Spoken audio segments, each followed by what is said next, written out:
Ain atau mata jahat itu benar adanya. Jika seandainya ada sesuatu yang mendahului qadar, maka akan didahului oleh ain.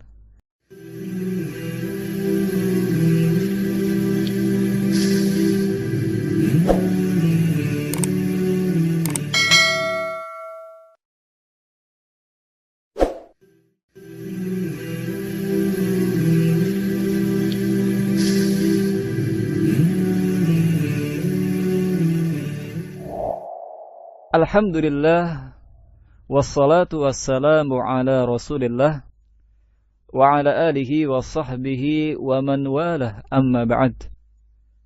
Alhamdulillah, segala puji bagi Allah yang telah memberikan kita kesempatan untuk kembali berjumpa. Semoga perjumpaan kita ini bermanfaat untuk menjalani kehidupan kita di dunia ini. Dan insya Allah pada kesempatan yang berbahagia ini kita akan membahas mengenai doa untuk melindungi anak kita dari ain. Banyak di antara masyarakat kita pada saat ini belum mengetahui penyakit ain. Padahal penyakit ini sangat berbahaya. Karena jika penyakit ini sudah masuk ke dalam tubuh, maka ia tidak akan bisa disembuhkan dengan hal-hal yang bersifat medis. Lantas, apakah itu ain? Penyakit ain adalah penyakit yang disebabkan oleh pengaruh buruk pandangan mata, yaitu pandangan yang disertai rasa takjub atau bahkan iri dan dengki terhadap apa yang dilihatnya. Hal ini benar adanya karena telah disabdakan oleh Rasulullah sallallahu alaihi wasallam. Bisa kita lihat dari apa yang diriwayatkan oleh Imam Muslim rahimahullah dari Ibnu Abbas radhiyallahu anhuma bahwa Nabi Muhammad sallallahu alaihi wasallam bersabda, "Al-'ainu haqqun walau kana syai'un sabaqal qadar sabaqathu al-'ain. Wa idza istughsiltum fawsilu." Ain atau mata jahat itu benar adanya. Jika seandainya ada sesuatu yang mendahului qadar, maka akan didahului oleh ain. Apabila kalian diminta untuk mandi, maka mandilah. Ain ini biasanya terjadi pada anak dan bayi. Apalagi anak-anak dan bayi terkadang menggemaskan dan lucu, sehingga banyak yang kagum dan ia lupa membaca doa ketika kagum. Dikisahkan dalam Sahihul Jami' bahwa Aisyah binti Abi Bakrin Siddiq radhiyallahu anhuma berkata, suatu ketika Nabi sallallahu alaihi wasallam masuk ke rumahnya, kemudian mendengar bayi sedang menangis. Beliau sallallahu alaihi wasallam berkata, "Ma li sabiyikum hadza yabki, fahal lastarqaitum lahu minal ain?" Mengapa bayi kalian menangis? Mengapa tidak kalian bacakan ruqyah supaya sembuh dari penyakit ain? Dan terkadang ain juga tertimpa pada bayi, sehingga bayi tersebut menjadi kurus dan kering. Hal ini bisa kita lihat dalam riwayat Imam Muslim dan yang lainnya dari Jabir radhiyallahu anhu bahwa Rasulullah sallallahu alaihi wasallam memberi keringanan bagi anak-anak Ja'far memakai bacaan ruqyah dari sengatan ular. Beliau sallallahu alaihi wasallam berkata kepada Asma binti Umais, "Mengapa aku melihat badan anak-anak saudariku ini kurus kering? Apakah karena kelaparan?" Asma menjawab, "Tidak, akan tetapi mereka tertimpa ain." Kata beliau sallallahu alaihi wasallam, "Kalau begitu bacakan ruqyah kepada mereka." Lantas bagaimanakah agar anak-anak kita tidak terkena penyakit ain ini? Di antara cara untuk menghilangkan penyakit ain yaitu yang pertama, sering-sering membaca doa untuk anak-anak kita ketika kita sedang bersama mereka.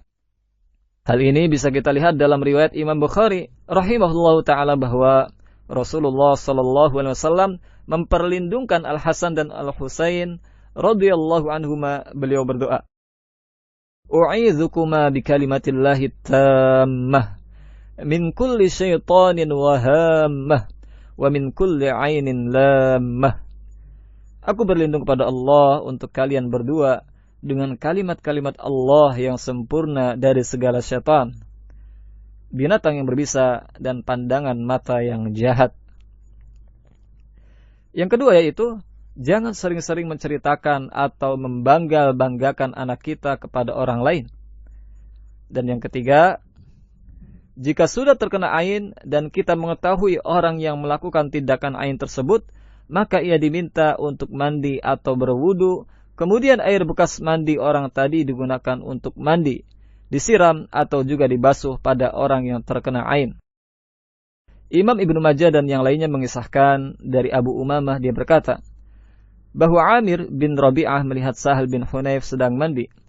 Lalu Amir berkata, aku tidak pernah melihat pemandangan seperti hari ini, dan tidak pernah kulihat kulit yang tersimpan sebagus ini. Maka terpelantinglah Sahal. Kemudian Rasulullah SAW mendatangi Amir. Dengan marah beliau berkata, atas dasar apa kalian mau membunuh saudaranya? Mengapa engkau tidak memohonkan keberkahan kepada yang kau lihat? Mandilah untuknya. Maka Amir mandi dengan menggunakan suatu wadah air. Dia mencuci wajahnya, dua tangan, kedua siku, kedua lutut, ujung-ujung kakinya, dan bagian dalam sarungnya. Kemudian air bekas mandinya itu dituangkan kepada Sahal. Lantas dia sadar dan berlalulah bersama manusia. Atau bisa juga dengan berwudu, jika memang tidak memungkinkan jika harus mandi. Imam Abu Dawud rahimahullah pernah meriwayatkan bahwa Aisyah radhiyallahu anha, ia berkata, orang yang melakukan ain diperintahkan agar berwudu.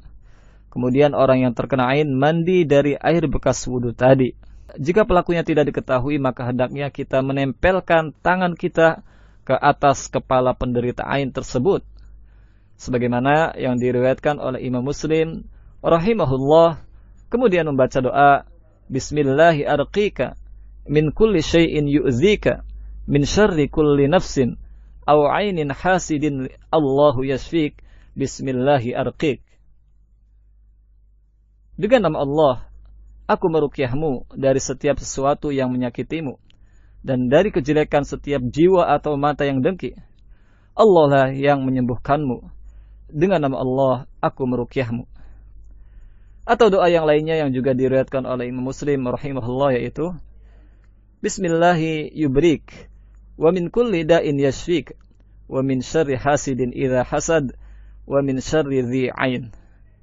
Dengan nama Allah, mudah-mudahan dia membebaskanmu dari setiap penyakit, mudah-mudahan dia akan menyembuhkanmu, melindungimu dari kejahatan orang dengki jika dia mendengki, dan dari kejahatan setiap orang yang mempunyai ain. Atau bisa juga membaca surat lainnya seperti surat Al-Ikhlas, Al-Falaq, dan juga An-Nas. Demikianlah pendengar yang budiman, semoga pembahasan ini bermanfaat. Wallahu a'lam. Wassalamualaikum warahmatullahi wabarakatuh.